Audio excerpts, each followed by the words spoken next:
Dragon fruit खाने वाले सावधान, वर्तमान में जाने हुए होने पर भी अनजान फल।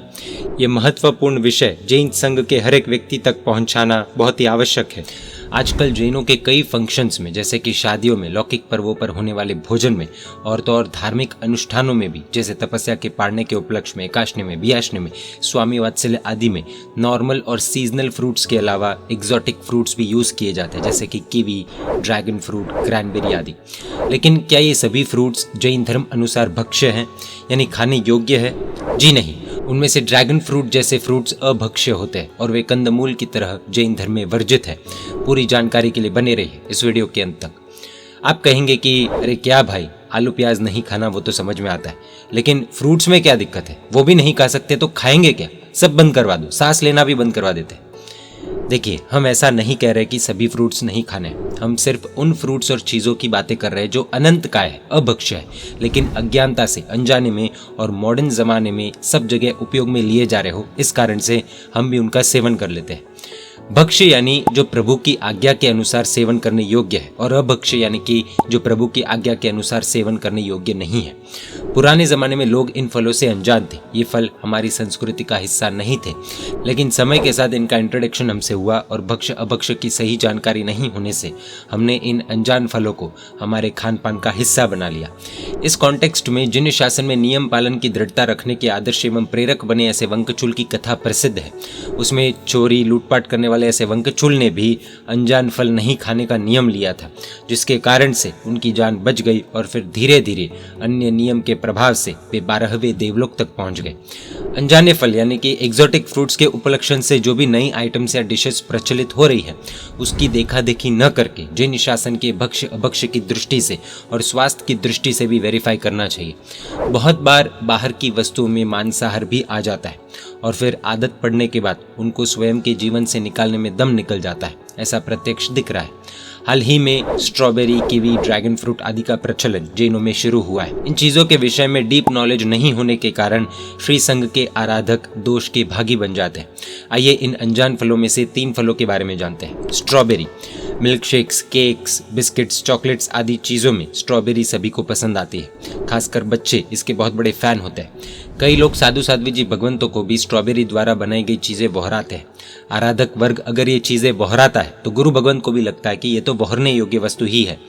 स्ट्रॉबेरी एक ऐसा फल है जिसके बीज अंदर के भाग में नहीं होते, परंतु बाहर की छाल या फिर यूं कहे छिलके पर कांटे कांटे जैसे होते हैं। क्या ऐसा भी हो सकता है? ऐसी शंका अनेकों को हो सकती है और वो स्वाभाविक है। श्री दशवैकालिक सूत्र में अगब्बिया पोरबिया अध्ययन 4 में वनस्पति के उत्पत्ति स्थान के अनेक प्रकार बताए गए और संशोधन यानी कि रिसर्च करने पर यह जानकारी मिली है कि स्ट्रॉबेरी के बीज बाहर ही होते हैं और कभी कभी तो स्ट्रॉबेरी पेड़ पर ही होती है और बाहर के बीज में से अंकुर फूट जाते हैं, यानी कि नए पत्ते आने लगते हैं। इस विषय में ये फोटो आप देख सकते हैं। स्ट्रॉबेरी के छाल पर यानी कि छिलके पर बीज होते हैं जिसके द्वारा प्लांट उगता है। छाल पर यानी कि छिलके पर रहे हुए बीज अंकुरित होते हुए भी स्ट्रॉबेरी पौधे पर ही है।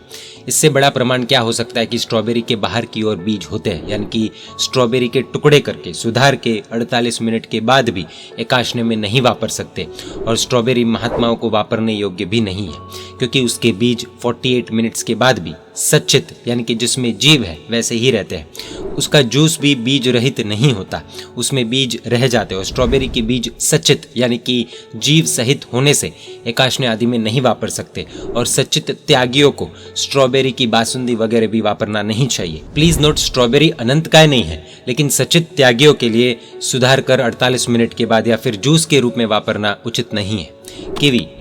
कीवी फ्रूट भी एकाशने आदि में वापरने लगे हैं, परंतु उसमें काले काले बहुत बीज होते हैं। उसके बारे में लगभग बहुत लोगों को पता नहीं है। उसके विषय में फोटो ये रहे। आजकल कीवी, क्रैनबेरी आदि फ्रूट्स डिहाइड्रेट करके बाजार में बेचे जाते हैं, लेकिन डिहाइड्रेटेड होने पर भी उनके बीज सचित ही होते हैं।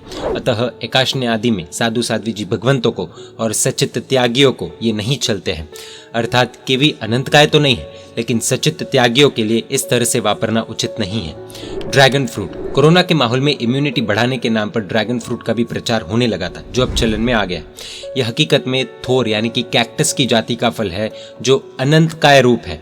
श्री पन्नवना आगम सूत्र में कंद और मूल के उपरांत थड़, पत्ते, पुष्प और फल वगैरह भी अनंतकाय होते हैं, ऐसा कहा गया है और उसके लक्षण भी बताए गए। आइए जानते हैं शास्त्रों के मुताबिक अनंतकाय फल के लक्षण। जस्य फलस्य भगस्य समो भंगो पदिसय अनंत जीवे फले से उ जे यावन ने तहा विहा। ड्रैगन फ्रूट को सुधारने पर वह समभंग यानी कि उसके समान टुकड़े होते हैं, जिस तरह आलू, शकरकंद आदि साधारण वनस्पति के होते हैं। ड्रैगन फ्रूट सुधारने पर उसमें रेशे यानी कि फाइबर्स दिखाई नहीं देते, जिस तरह आलू, प्याज इत्यादि में नहीं दिखते। ड्रैगन फ्रूट कैक्टस फैमिली का है। कैक्टस को यानी कि थोर के पौधे और फूलों को श्री पन्नवना सूत्र में अनंतकाय बताया गया है। थोर के फूल से ही ड्रैगन फ्रूट उत्पन्न होता है, यानी कि जिसका पौधा कैक्टस अनंत का है, फूल अनंत का है, तो वह फल यानी कि ड्रैगन फ्रूट भी अनंत का ही कहा जाएगा। In short, dragon fruit cactus की जाति का होने से अनंत का है। थोरी कुंवारी गुग्गुली छिन्न रूहा जी विचार गाथा 10 में इसका वर्णन साधारण वनस्पति में आता है। ड्रैगन फ्रूट अनंत काय होने से वह जैनों के लिए सर्वथा वर्जित है, यानी कि पूरी तरह से वर्जित है। ड्रैगन फ्रूट के बीज निकाले हो या फिर जूस बनाया हो और 2 घड़ी हो गई हो तो भी वह अचित नहीं होता और अनंत काय होने के कारण पकाने के पश्चात भी अभक्ष्य ही गिना जाता है, क्योंकि अनंत काय अभक्ष्य है। इसलिए सभी जैनों को सर्वथा यानी कि पूरी तरह से त्याग करने योग्य है। उसके फोटोज इस प्रकार है। ड्रैगन फ्रूट के अंदर उसके बीज भरे हुए होते हैं, उन्हें भी अनंत काय ही मानना चाहिए, क्योंकि शास्त्रों में प्रत्येक वनस्पति काय के बीजों की तरह साधारण वनस्पति काय यानी कि अनंत काय के बीज की भी जानकारी उपलब्ध है।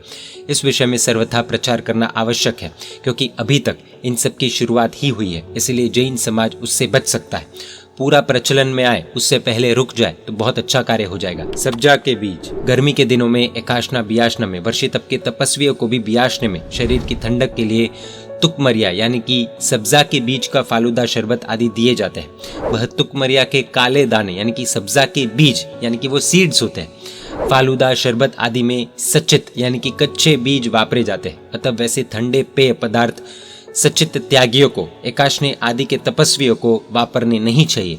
हाँ, उबाले हुए हो या फिर सेके हुए हो या फिर क्रश्ड यानी कि पाउडर फॉर्म में हो तो सब्जा के बीज यूज करने पर सचित का दोष नहीं लगता। अब सबसे बड़ा प्रश्न, इस वीडियो की ऑथेंटिसिटी क्या है?